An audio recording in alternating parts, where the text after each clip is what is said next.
시작할까요? 네, 반갑습니다. 이게 이렇게 큰 자리인 줄 모르고 제가 이 발표를 한다고 신청을 한 게 좀 약간 후회가 될 정도로 이 정말 너무 행사가 너무 대단하네요. 이 진짜. 이제 정신을 좀 차리고 제가 오늘 이야기하고 싶었던 부분은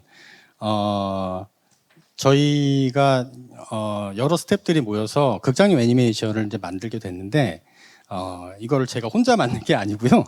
여러 스태프들이 이제 만들게 됐는데 특히나 언리얼 엔진 쪽은 많은 분들이 참여를 못했습니다. 특히 저 같은 경우는 이 애니메이션을 처음에 기획하고 그다음에 이제 제작자로서 역할을 했었고 그다음에 사실 오늘 저보다도 감독님이 오셨으면은 더 좋은 얘기를 많이 들려주실 수 있었을 텐데 아쉽게도 아직 감독님이 참석을 못하셔가지고 제작자이면서 이 애니메이션의 언리얼 엔진 부분을 어느 정도 담당을 했던 제가 1인 창작자로서 극장의 애니메이션을 만들 수 있다면 충분히 가능성이 있지 않겠느냐라는 이야기를 하고 싶어서 오늘 이 이야기를 들려드리게 됐습니다. 전체 테이블은 뭐 이렇고요.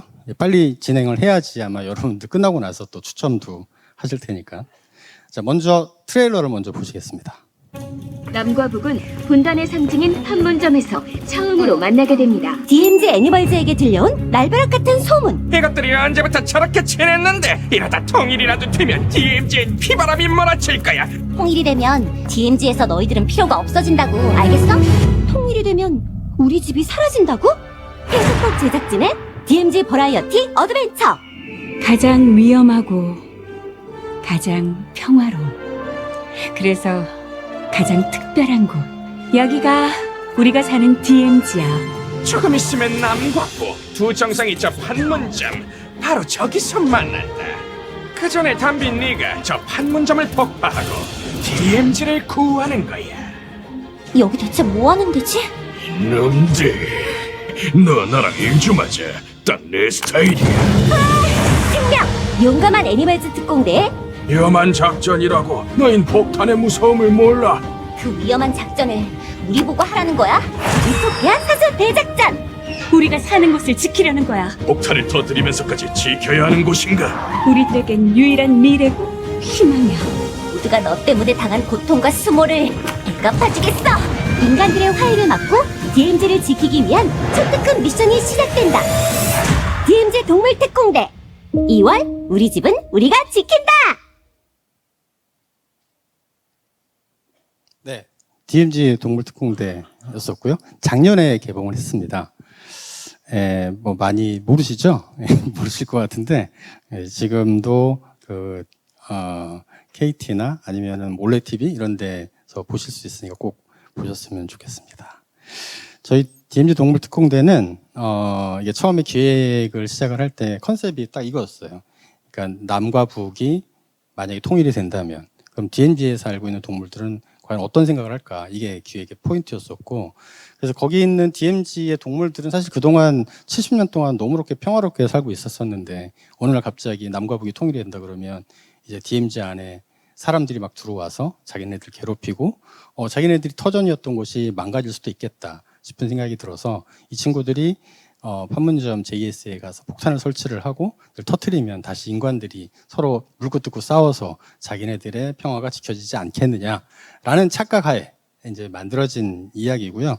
당연히 물론 폭발을 하면 안 되죠. 그거는 영화적인 어떤 상상력에 의해서 이제 만들어지는 거고 자세한 내용은 꼭 다운로드를 받거나 아니면 스트리밍으로 보셨으면 좋겠습니다. 네. 이 애니메이션은 뭐 당연히 전체적인 그 파이프라인은 기본적으로 애니메이션을 만드는 여러 파이프라인을 그대로 따라가고 있습니다. 다만 저희들이 언리얼 엔진을 굉장히 많이 활용했던 부분이 이 배경, 촬영 세트, 그다음에 렌더링 라이팅, 그다음에 편집, 이제 컷 편집이죠. 완전 최종 편집이라기보다는 컷 편집이 어느 정도 해당되는 부분이고 저희가 감독님하고 둘이서 진짜 거의 이렇게 옆에서 선풍기 틀어놓고 둘이서 거의 작업을 한 것 같아요.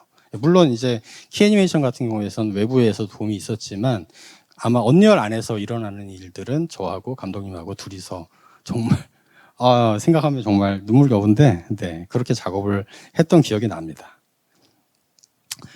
이게 어떻게 보면 좀 핵심적인 이야기일 수도 있고 물론 여러분들 많이 아실 것 같긴 한데 언리얼 엔진에는 크게 제가 보기에는 세 가지의 엄청난 기능이 있는 것 같아요. 첫 번째가 랜드스케이프하고 폴리지, 그 다음에 두 번째가 루멘, 그 다음에 시퀀서하고 무비 렌더 큐. 이 세 가지 기능인데 하나씩 좀 설명을 드리면, 일단 랜드스케이프 같은 경우에는 사실 저 같은 경우에는 언리얼 엔진을 처음 언제 접했냐면 한 3, 40년 전이었을까요? 이게 언리얼 토너먼트라고 하는 게임이 저희 회사의 옆 파티에서 그거를 깡통에 넣어서 팔던 시절이 있었어요. 그게 제가 알고 있는 언리얼 엔진의 다예요. 그 이후에는 언리얼 엔진을 본 적이 없어요. 그냥 언리얼 엔진이라는 것이 뭐 있구나 정도인 거지, 그게 과연 애니메이션에 과연 써먹을 수 있는지는 진짜 모르다가 정말 우연한 기회에 유튜브를 보다가 언리얼 엔진에서 만든 애니메이션, 시네마틱 애니메이션을 보고 저거 애니메이션을 만들 수 있으면 되지 않을까? 라고 생각을 해서 이제 하나씩 익히면서 여기까지 오게 됐는데, 사실 처음에는 런처라는 걸 이해를 못했어요. 왜냐하면 보통 애니메이션을 만들 때는 뭐 여러분들 많이 아시겠지만 마야나 블렌더나 이런 거 런처라는 개념이 없거든요. 그냥 프로그램 깔면은 바로 실행이 되는 것이지. 근데 얘는 런처라는 게 있는 거예요. 이게 도대체 뭐지? 런처를 깔아놨는데 프로그램은 당연히 실행이 안 되죠. 그 안에 언리얼 엔진도 설치해야 되고, 물론 언리얼 엔진을 설치하려고 봤더니 포트나이트가 먼저 설치되더라고요. 근데 난 게임 하지도 않는데.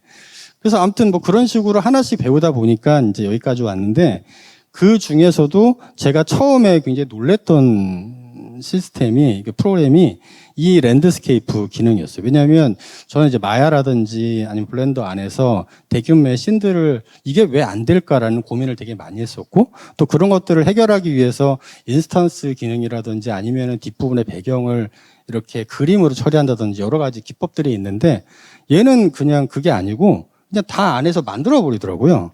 그래서 만든 결과물이 이제 DMZ 안에 있는 이 철조망과 이런 것들을 이런 식으로 다 하나씩 다 만들어 버렸습니다.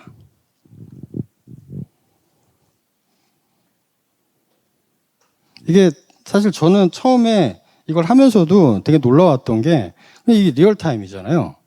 이 많은 어셋들과 그 다음에 이런 포그라든지 뭐 여러 기능들이 그림이 하나도 없는 거예요. 그냥 다 리얼타임인 거예요. 그래서 너무 이게 놀랍더라고요. 그리고 두 번째가 폴리지인데, 폴리지도 굉장히 놀라웠어요. 왜냐하면 그냥 마치 내가 그림을 그리듯이, 물론 그것도 마야나 블렌더에 다 그런 기능들이 있지만 이런 식으로 대규모의 월드를 하나의 툴로서 다 커버가 된다는 게 너무 놀라웠었거든요. 그래서 이것도 보시면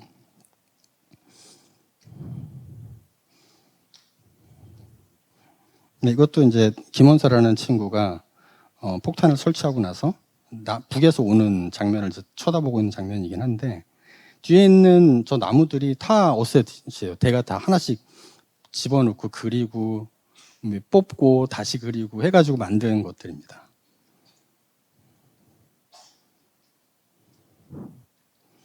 그 다음에 또 한 가지 도움을 받았던 게 이 PCG라는 것이었었는데, 마침 제가 이 폴리지를 이제 한참 그리고, 풀도 뽑고 꽃도 심고 막 이러고 있는데, 어느 날 PCG라는 게 있다고 발표가 된 거예요.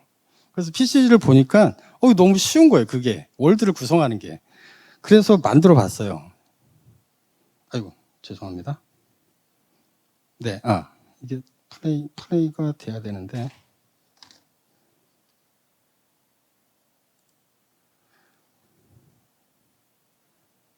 네, 이렇게 되고 있습니다.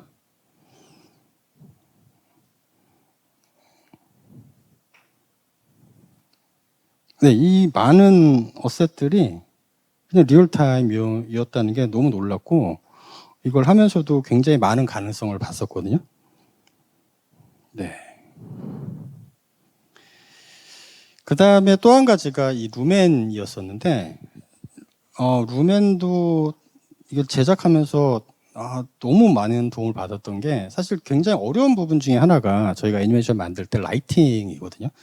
라이팅에 전문가가 따로 있을 정도로 라이팅은 정말 공부를 하면 할수록 그 깊이가 정말 대단한 것 같아요. 근데 저같이 아마추어, 어떻게 보면 라이팅에서는 저는 아직 아마추어라고 볼 수 있는데, 그 아마추어가 그냥 라이팅 하나 떡 올려놨는데 어느 정도 볼만한 그림이 나오는 거예요. 그래서 이거 너무 그것 때문에 도움을 많이 받았고, 이걸 보시면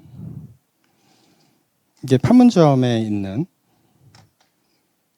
이게 그냥 라이팅 하나 쓴 겁니다. 물론 중간중간에 미세하게 다른 라이팅, 이런 이제 가로등이나 이런 것들은 따로 이제 라이팅을 했지만, 전용 라이팅을 하나 쓴 거고, 이제 추가적으로 도움을 받았다고 한다면, 포스트 프로세서에서 컬러를 조정한다든지, 약간의 미세한 조정 정도? 이런 것들을 만들려면, 사실 이거를 렌더링을 표시하려면 굉장히 많은 노력을 많이 들여야 되고, 이게 자신이 없다면, 아예 그림을, 잘 렌더링 되어 있는 그림을 HDR이라고 해서 이제 이렇게 월드를 구성하죠. 그렇게 해서 만드는 방법이 사실 다인데, 얘는 그냥 리얼타임으로 모든 이런 하늘이라든지 구름이라든지 이런 것들이 정말로 그냥 다 리얼타임으로 구성이 돼서 정말 많은 도움을 받았습니다. 그 다음에 가장 도움이 많이 받은 게 이 부분입니다. 시퀀스하고 무비 렌더 큐. 이게 제가 숫자를 보여드렸는데, 저희 애니메이션이 70분 정도 되는 거고, 24프레임, 필름 규격이 24프레임이니까 24프레임을 한다면 10만 장 정도를 렌더링을 해야 되는 거죠. 이게 저희가 그냥 단순 계산을 해도 저희가 보통 한 컷당 한 1분 30초 정도 걸렸거든요. 한 대, PC 한 대로. 그러면 한 맥스 2달 정도 걸린 거라고 볼 수 있어요. 근데 이걸 만약에 우리 잘 알고 있는 V-Ray라든지 아니면 랜더맨이라든지 이런 것들을 쓰게 된다면 아마 엄청나게 더 많은 시간이 걸렸을 거예요. 거기다가 퍼가 들어간다든지, 그 다음에 글로벌 일루미네이션이 들어간다든지, 볼륨메트릭 포가 들어간다든지, 이렇게 하면 할수록 다 그걸 레이어를 만들어가지고 더 예쁘게 만들기 위한 뷰티샷을 만들려면 어마어마한 이 레이어가 만들어져야 되고, 그림자 따로 만들어야 되고, 아무튼 일이 많아요. 많은데, 물론, 언리얼에서 그 기능이 있더라고요. 있는데, 솔직히 그걸 쓰고 싶지는 않았어요. 왜냐하면 그냥 렌더를 하더라도 충분히 예쁘게 잘 나오고, 필름 규격에 맞게끔 저희가 컬러 그레이딩을 하더라도 그 느낌이 잘 살릴 수 있어서 저희들이 이 무비 렌더 큐를 그대로 썼습니다. 물론, 무비 렌더 큐가 처음에 쉽지는 않았어요. 그 안에 콘솔 베리어블이라는 것을 써가지고, 뭘 한다든지 이런 것들을 모를 때마다 유튜브나 아니면은 그 언리얼 커뮤니티에 들어가서 여러 이제 고수들이 썼던 것들을 보고 따라 해보고 테스트를 해보고 하는 시행착오가 좀 있긴 했지만, 그 자체도 사실은 좀 즐거웠어요. 왜냐하면 결과를 너무 빨리 보여주니까 그냥 한번 하고 그냥 바로 그걸 볼 수 있어가지고 너무 좋았습니다. 왜냐하면 다른 프로그램 같은 경우에는 제가 무슨 집에 이렇게 렌더팜을 어마어마한 걸 갖고 있지 않는 이상 그렇게 빠른 시간 내에 절대 볼 수가 없거든요. 그래서 정말 많은 도움을 받았고, 사실 이것 때문에 어떻게 보면 저희 애니메이션이 완성을 그래도 할 수 있었다라고 볼 수 있을 것 같습니다. 그 다음에 이제 다른 의미에서 이 또 언리얼 엔진의 장점 중에 하나가 이 추가되는 연출과 컷에 대해서 빠르게 대응할 수 있다는 것하고, 그 다음에 좀 전에 말씀드린 것처럼 파이널 퀄리티를 실시간에서 확인할 수 있는 거. 그 다음에 이건 좀 다른 얘기긴 한데 약간 그런 아펙트를 숨길 수 있는 약간 팁들 이런 것들이 좀 있었습니다. 이건 좀 보시면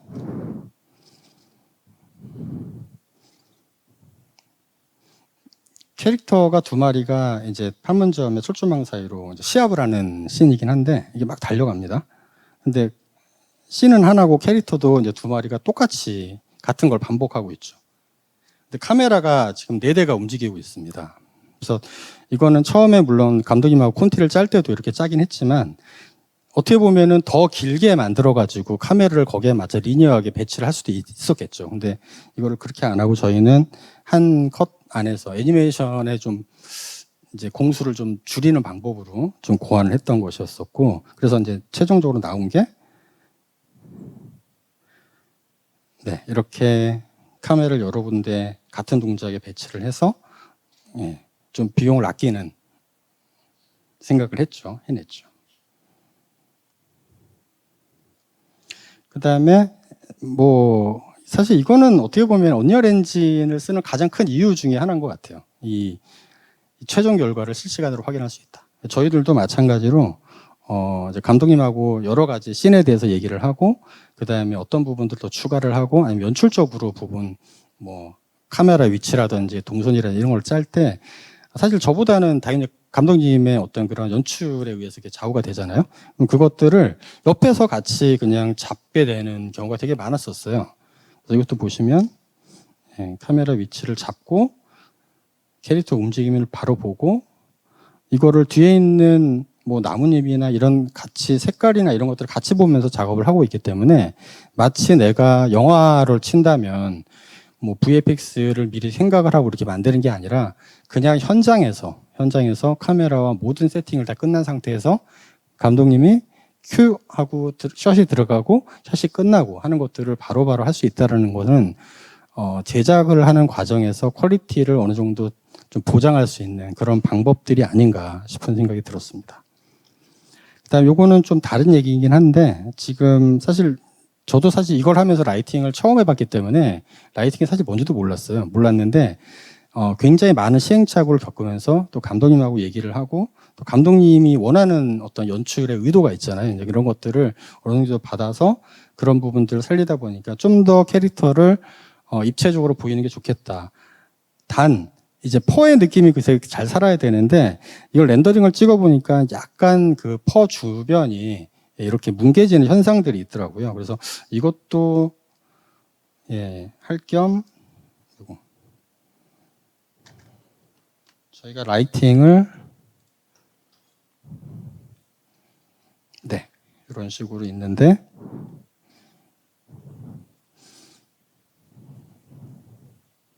라이팅을 좀 더 추가를 해서 캐릭터 입체감도 살리고 그 다음에 뒷부분에 있는 아펙트를 좀 없애는. 근데 사실 이걸 저희가 몰라서 이렇게 한 거고요. 앞서서 이제 그 강의하셨던 권호찬 부장님 말씀이 그거 그냥 머티리얼에 노드 하나만 추가하면 되는데 이거 왜 고생하셨냐. 그래서 역시 아직은 정말 이 언리얼은 난 초보구나. 사실 지금도 초보기도 하고.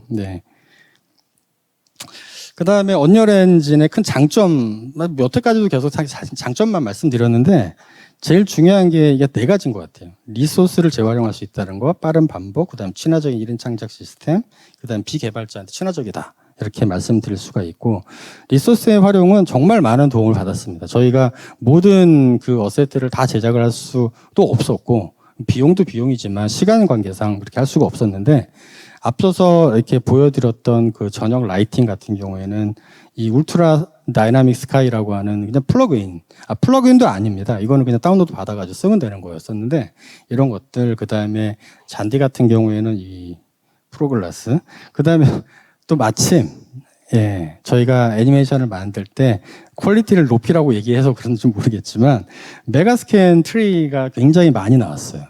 그것도 보고 좀 깜짝 놀랐었는데 그 전에 있었던 다른 어셋보다도 월등히 높은 품질의 이 트리들이 나와가지고 그걸 잘 활용을 했습니다. 그 다음에 랜드스케이프 같은 경우에도 세트들이 굉장히 많은데 그거를 가져다가 저희가 저희에 맞게끔 응용을 해서 제작을 했습니다. 그 다음에 이제 빠른 반복인데 당연히 높은 품질의 애니메이션을 계속 보고 작업을 하고 있기 때문에 감독님이나 다른 스태프분들하고 같이 회의를 하면서 그 자리에서 바로 수정을 할 수 있는 그런 장점들이 있습니다. 지금도 사실 이 라이팅을 저는 사실 처음 해보기 때문에 이제 원하는 그 연출 샷이 있잖아요. 감독님 요구도 하고 저희들이 이제 콘트 작업을 하거나 아니면 스토리를 만들 때 좀 막 얘가 이제 처음 등장하는 씬이라서 위압감을 드는 모습으로 이 쾌룡이가 나와야 된다. 그래서 이런 부분들을 라이팅을 좀 더 멋있게 하기 위해서 좀 고민을 했던 그런 흔적들입니다. 이게 사실은 어떻게 보면 앞서서도 권호찬 이 키 애니메이션 컨트롤 릭에 대해서 얘기를 하셨는데 저도 지금 그거 보고 깜짝 놀랐는데 저희도 굉장히 어려웠던 게 이 키 애니메이션의 제작 과정이었습니다. 사실 언리얼을 저희가 다루면서 키 애니메이션을 거기서 하겠다는 생각 자체를 아예 하질 않았어요. 그냥 키 애니메이션은 바깥에 좋은 툴들이 많고 그다음에 마야라든지 기존에 있던 파이프라인들이 너무 좋은 게 많기 때문에 그 파이프라인을 그대로 이용해서 진행을 하자라는 생각을 갖고 있었거든요. 그래서 지금 이렇게 저희 같은 경우에도 키 애니메이션은 모두 다 이제 마야 FX를 활용을 해서 이렇게 가지고 왔습니다. 근데 이게 중간에 이 단점이 뭐냐면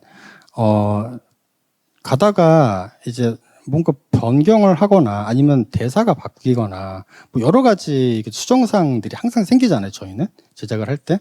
그럼 이걸 할 때마다 다시 DCC로 가야 되는 번거로움이 너무 이게 힘든 거예요. 또 갔다가 왔는데 FBX의 뭐 옵션 하나만 잘못 건드리면 얘가 안 들어와져요. 그럼 이제 너무 당황스러운 거죠. 이게 분명히 어느 날은 들어왔는데 오늘 안 들어와. 그러면 할 수 없이 그거를 그쪽 이제 FBX를 뽑으신 분들한테 그냥 파일을 달라. 그냥 그래서 아예 그냥 파일을 받아서 제가 거기서 이렇게 옵션을 한두 번 변경하면서 체크하고 뭐 얘는 건드렸네, 얘는 건드리지 않았네 이런 것도 체크를 한 다음에 이게 되면 혹시나 이게 사실 덮었어도 되거든요. 근데 혹시나 문제 생길까봐 아예 별도의 폴더를 만들어가지고 이제 씬 1, 씬 2, 씬 1-1-1 라스트 뭐 붙여가면서 다 그걸 폴더를 만들어서 그렇게 작업을 했던 기억이 납니다. 네.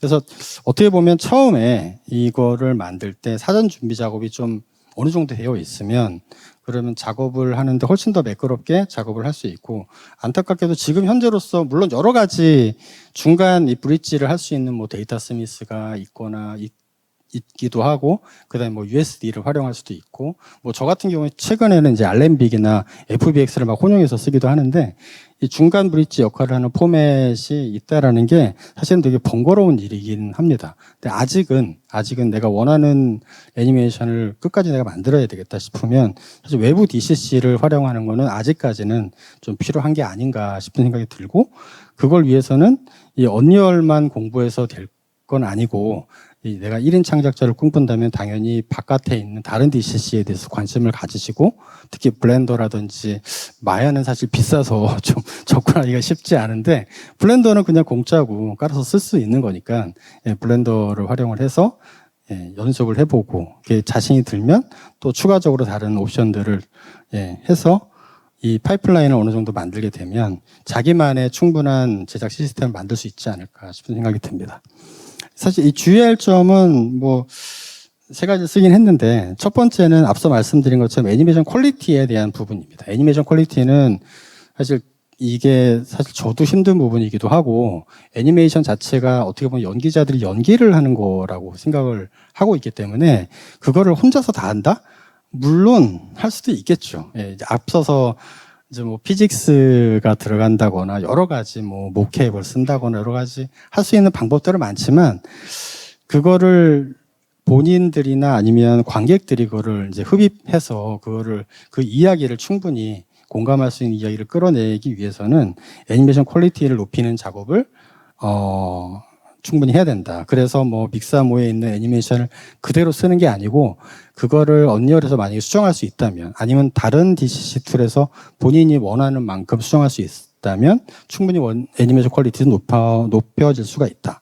그다음에 사실 이게 저희가 하면서 느낀 건데 언리얼은 아직까지는 이렇게 사람에 대해서는 굉장히 친화적인 것 같아요. 캐릭터도 우리 리타게팅도 사실 뭐 금방금방 되는데 저희 같이 이제 사족 보행을 하는 동물들 같은 경우에는 좀 어려운 것 같아요. 이런 부분들도 물론 이제 여러 요구사항이 있으니까 언리얼에서 가만히 있지는 않고 또 개발 너무 빨리 해주시잖아요. 진짜 하루가 다르게 개발된 것들이 나타나가지고 깜짝깜짝 놀래고 있는데 세 번째는 사실 이런 리니어한 어떤 그런 스토리텔링하고는 관계가 없을지 모르겠지만 최근에 저 같은 경우에는 이제 미디어 아트 쪽에도 굉장히 관심이 많아가지고 그쪽에 공부를 많이 하고 있는데 그쪽에 보면은 이렇게 그냥 비선형적으로 이렇게 움직이는 게 이 비선형적으로 가는 게 아니고 선형적으로 가는 게 아니라 약간 비선형적으로 내가 스토리텔링을 원하는 바를 어떤 객체를 들어가면은 오른쪽으로 가고 뭐 이런 선택을 할 수 있는 그런 것들을 만들다 보니 좀 그런 부분들에 대해서는 이 컷아웃 방식 어떻게 보면 그 스퀘어서가 갖고 있는 한계가 있지 않나. 물론 그것도 이제 게임 시스템에 보면 월드가 있더라고요. 그래서 이렇게 파티션별로 뭔가를 해가지고 할 수 있는 방법들이 있는데, 아직까지는 좀 어렵습니다. 저한테는 어렵고, 물론 할 수는 있다라고 말씀을 드릴 수가 있겠습니다. 제가 이 말씀을 거의 이제 마지막인데, 이 추천 플러그에 대해서 간단히 말씀을 드리면, 저는 언리얼 엔진에서 처음부터 끝까지 먼저 프리비주얼을 꼭 만들어 봤으면 좋겠다라고 말씀드릴 수 있을 것 같아요. 이게 프리비주얼을 만들게 되면 전체 이야기의 플롯을 전체를 다 아우르게 되고 그 안에서 이야기의 구조도 알게 되고 또 그걸 본인이 이제 만들게 되다 보니 중간중간에 비어있는 곳들이 굉장히 이제 많이 발생이 되거든요. 그러면 그거를 수정할 수 있는 것들을 체크를 하고 그거를 바로 즉각적으로 언리얼에서는 사실 따라올 수 있는 툴이기 때문에 거기서 애니메이션을 수정한다거나 또는 어셋을 더 추가한다거나 아니면 카메라를 더 추가를 해서 그 이야기에 대한 설명을 더 보탠다거나 뭐 여러 가지 방법들을 해볼 수가 있을 것 같아요. 그래서 기본적으로 프리비주얼을 콘티를 만약에 물론 콘티도 언리얼에서 할 수는 있지만 프리비주얼 전체를 이 언리얼에서 하다 보면 이야기의 완성도를 충분히 높일 수 있는 여러 가지 그런 옵션들을 찾아낼 수 있지 않을까 싶은 생각이 들고 이제 마지막으로 한 가지 더 말씀드리면 저는 사실 언리얼 엔진을 아직도 모릅니다. 진짜 잘 모르고 사실 이 킬 때마다 사실 두려워요. 혹시나 다운될까 봐. 근데 어느 분이 제가 그러니까 유튜브를 굉장히 많이 보는데 이 언리얼 때문에 그 윌리엄 펀처라고 하는 영국 분인지 정확히 잘 모르겠어요. 근데 그분이 이제 한 얘기 중에 하나가 몰라도 그냥 도전해도 된다. 왜냐면 네가 컴퓨터를 해서 언리얼을 키든 뭐 마야를 키든 해서 뭐가 잘못되면 컴퓨터가 폭파되지 않는다. 걱정하지 마라. 그냥 오다가 그냥 다운되면 그냥 다시 열면 된다라는 이야기가 저한테는 굉장히 공감이 갔고 좀 용기가 됐던 것 같아요. 그래서 사실 아직도 언리얼이 초급자이기도 하고 저는 아마 몇 년이 지나도 계속 초급일 것 같긴 한데 그럼에도 불구하고 또 애니메이션을 만들고 도전할 수 있는 사실 용기를 줄 수 있었던 거는 진짜 이 언리얼이 갖고 있는 여러 기능들 특히나 실시간으로 내가 보면서 뭔가 작업을 할 수 있다는 거는 굉장히 큰 여러분들의 무기가 될 것이고 퀄리티를 높이는 작업의 가장 핵심이 되지 않을까 싶습니다. 네, 감사합니다.